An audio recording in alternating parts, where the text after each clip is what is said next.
Bonjour les enfants, c'est maîtresse Céline. Aujourd'hui nous allons apprendre à comprendre et construire une phrase simple en français.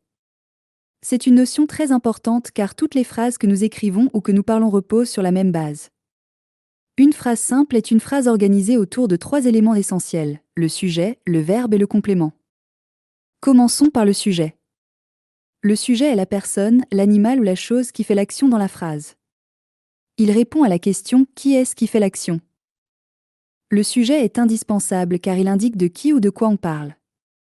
Par exemple, dans la phrase « Le chat dort », le sujet est « le chat ». Dans « Paul mange une pomme », le sujet est « Paul ». Dans « Les élèves travaillent », le sujet est « les élèves ».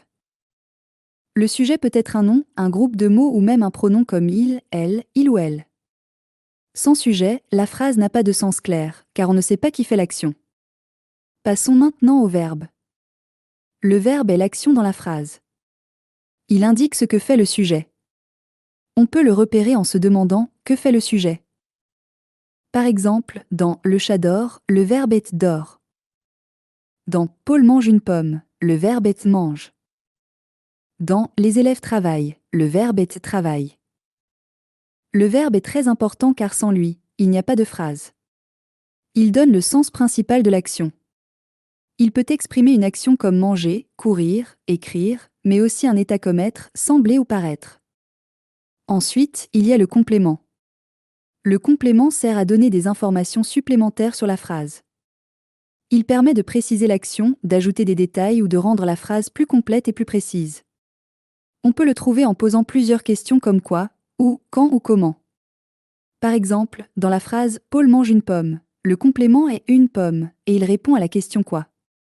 Dans « Le chat dort sur le canapé », le complément est « sur le canapé » et il répond à la question où. Dans « La voiture roule vite », le complément est « vite » et il répond à la question comment. Le complément n'est pas toujours obligatoire, mais il rend la phrase plus riche et plus précise. Pour résumer, une phrase simple est toujours construite avec un sujet, un verbe et un complément. Le sujet indique qui fait l'action, le verbe indique l'action, et le complément donne des informations supplémentaires. Par exemple, dans la phrase « Paul mange une pomme », Paul est le sujet, mange est le verbe et une pomme est le complément. Dans « Le chat dort sur le canapé », le chat est le sujet, dort est le verbe et sur le canapé est le complément. Il est important de s'entraîner à repérer ces trois éléments dans différentes phrases. Par exemple, dans « Le chien joue dans le jardin », le sujet est le chien, le verbe est « joue » et le complément est « dans le jardin ».